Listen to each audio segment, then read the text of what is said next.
and welcome to a comic review. We are talking about Go-Go Power Rangers number 13. Today, this is the first book for Go-Go Power Rangers back after Shattered Grid. Last month we had the back to school thing, so this is the actual first time we're getting it back to us after Shattered Grid. Cover looks great. Rita, the Megazord, big stuff's gonna be going on. I love there's also little bits of details with the helmets, little bits about each ranger in them if you have it, or if you get it online and you want to zoom in on it. We start our story with a flashback 6 years before Arrival Day, and this is a wonderful scene between Zach, you know, just taking everybody out in dodgeball until he himself is taken out by a guy, Matthew, the new kid in school. And you can kind of see this, you know, 6 years ago they had this interaction, probably led them to be friends. They're both athletic, probably competitive. It's a nice little way for them to give us another reason why Matt means so much to so many of the Rangers. Now this is 6 weeks after Arrival Day, and I gotta give full props to Morphin Legacy. Martian Ranger, I believe, does all of the reviews. 6 weeks after Arrival Day, and they're fighting Pudgy Pig, and Pudgy Pig was the 6th episode. So if you think every episode is like 1 week, like once a week the Rangers fight, and that's what they air, that would be what it is. Whether or not they meant it to be that, I don't know, but I like it, and I'm gonna pretend that they did. New art, new artist for all of this. So again, like Beyond the Grid, or not Beyond, well, Mighty Morphin Power Rangers Beyond the Grid, artist changed. So it's going to take you a little bit to kind of see what the different style is. And there's, I mean, gives you a good feel for it with the Rangers and Pudgy Pig. They don't actually show him doing much. They show him throwing up all of their weapons, basically. Yum. Throwing up all of their weapons. We do get a nice full page of the Rangers calling all of their weapons and forming the Power Blaster. It comes all together and they take down Pudgy Pig. Zach, of course, says, "I smell bacon. Anyone else hungry?" Yes. Yes, I would eat some bacon. But to beat the Rangers, Rita's ready for her next project, right? Pudgy Pig failed. Of course he failed. But she's getting ready. Rita has the next plot. And I love that she's very sinister. She's more plot-y. I like that. She's telling everyone to gather their weapons, Finster, make up, like, whip up that last batch of the super putty stuff. What is it? A genie? A mind control potion? She said, it's a key. Key, well, it's a liquid of some form. So now she has to fashion the door. Interesting way to put it, and I like the writing in that. We do have Miss Trini, who is searching all over for her yellow sweater, to which her mom replies she can't keep up with all of her yellow sweaters because she has so many yellow articles of clothing. Her mom, you know, gets it, like, who's the boy, who's what, you know, you're obsessing over your clothes. We weren't really getting a lot of Trini in her story for a lot of Go-Go Power Rangers, so I'm really glad that we're getting at least a little bit of it now. Billy, on the other hand, we get some more of Billy's dad. Yay! It's Billy. It's older Billy. It's David Yost. Well, in the original, certainly with the original artist, looked way more like David Yost, but seriously, they still made Billy's dad look like David Yost, which was fantastic. So he surprises him with what will end up being the red bug. Gets it to him, and I said, remember that Promethea VR helmet you decided to just throw away? Well, it was worth enough to get this car, and so now he wants to fix it with his son, and that's, I love it. It's touching. Billy's like, I don't know anything about cars. And his dad's like, I don't either. He goes, but you're the smartest kid I know. If anyone can turn this classic thing into something special, I know you can. Like, how awesome. Like, I appreciate that. I like that. He wants to spend time with his son. That's pretty cool. They do mention Jason, though. Jason has been, you know, outside of his karate classes, nobody's seeing him anymore. They don't think he's training as much.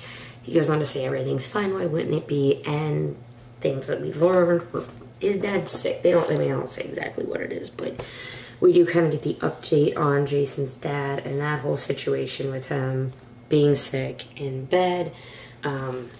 You know, Trini said if things going on, Jason's like, no, I will let you know. However, Rita attacks, and Rita attacks a, like, golf, like, you know, it's a place with, like, mini golf, go-karts. It's a fun rec center, let's call it. And she goes down, and the reason she's on Earth is because she has to, well, spectral planes and whatever, but she has to be in a certain area, and that area is apparently where fun golf mini course is, and they're all screwed. Rangers, so I guess maybe that wasn't happening the exact same second, or maybe it was. You have a nice scene. Zach and Kim, while Zach's trying to convince to be able to have Alpha teleport them to Hawaii for a date, with it, they run into Matt. And almost literally run into Matt. They see him, hey guys, how you doing? What's up, buddy? He just completely, again, ignores them. Says nothing. And is what, you know, she says, like, seriously, it's been 3 weeks, dude. Like, on one hand, 3 weeks. It's been 3 weeks since Shattergrid, since Ranger Slayer, since, like, what a bizarre few weeks for them, right? Kim has, like, such, it's a very interesting look on her face, and I'm not quite sure, like, okay, first off, I just gotta point out this one. Come on. Just, I don't know. There's just something about her face right there that is just really, really throwing me off. Also, and then we have this other one. So Zach, Matt, they have their history, Kim has a history, and here they are completely being ignored and ignoring each other. They get stopped though because Rita shows up and basically causing havoc at Go-Go Fun Rocketplex. They need to get there immediately because they want to punch something. It's Morphin time. Another full page team shot. This one of them morphing, again, really cool. I love, and in this art style, which glares, you know how it goes. I can never get the glares right on here, but you actually see kind of the suit forming over their head. I really like that one. Goldar, but like, okay, so like Squat actually attacking people, attacking everyone. Basically just at this point, they're just going to be filler. They're trying to stop the Rangers so Rita can do what she needs to do, but it is time. Remember whenever I mentioned since Spencer Finster was getting that super putty? Boom. Big ol' putty. My mega putty. Get a Megazord, now it's time for the mega putty. It's huge, but basically, the bigger they are, the harder they fall. Rita's casting a spell and gets through, as she said what she had to fashion, the door. She had the key, and now she just needs the door. And she made it. She yells out, Goldar, guard the palace with your life. For the rest of you, know that when I return, there will be consequences. There will be consequences. They realize that their mission's basically complete. They go off and, yeah, destroy the Mega Putties. Go, I guess, with the Mega Putties going into the portal with Rita, but grabs Trini and Jason. And in they go. In the portal they go. There's a really funny bit, and I don't want to fail to mention it, but it's just not part of the big overlapping story. But this interaction between Squat and Babu, I absolutely freaking love, because Squat absolutely thought that he was Rita's favorite, and that's why she always missed him when she threw things at him. She thought he was missing him on purpose, as opposed to she just had, he's like, what if I'm really not her favorite? What if she just has really bad aim? And then he starts freaking out. I don't know, I love the characters, the way they're kind of wrote on these. You hear this, where Army, where are we? Things are crazy. They're in a brand new land, which is just, that is not something you see every day. Here, Trini, that's not the only thing that's weird. There's the power swaps.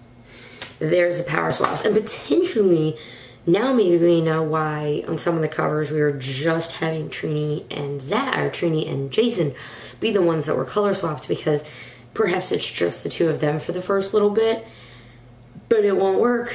Trini's trying to yell Saber through Tiger. She's in the red one. It's not working. And Jason says, maybe we should stop yelling. I think we're attracting friends. Gulp. So here it goes. Rena is in this weird other dimension with the Mega Putty, with apparently a lot of other monsters, and Jason and Trini are stuck in there with them with their powers swapped. Oh, this is gonna be good. And then you could think like coming back home, you know, Trini just finally had some interaction with her mom, and Jason with his dad, and here they go. Whew. It's setting up an all new arc. It's setting up a whole new thing. I'm excited. I'm excited. I'm ready to go with it, guys. And yeah, so sorry about the voice. It's not back to me after Wednesday and Saturday soccer games, and then recording earlier today. So sorry about that, but hopefully it'll be coming back for me soon. It was good. I'm enjoying it. Writing, of course, awesome. The art, it's just a new artist style, so you kind of have to get used to it, kind of have to learn the way emotions are being shown. But I think it's great. Hope you stick around with it, because you know I am too. My name is Ranger Liz. Thank you for sticking around to the end of the video, guys. Don't forget to check out the link to learn more about Extra Life and raising money for Children's Miracle Network. It's going to be fun. I'll see you then. My name is Ranger Liz. Have a great day. Bye.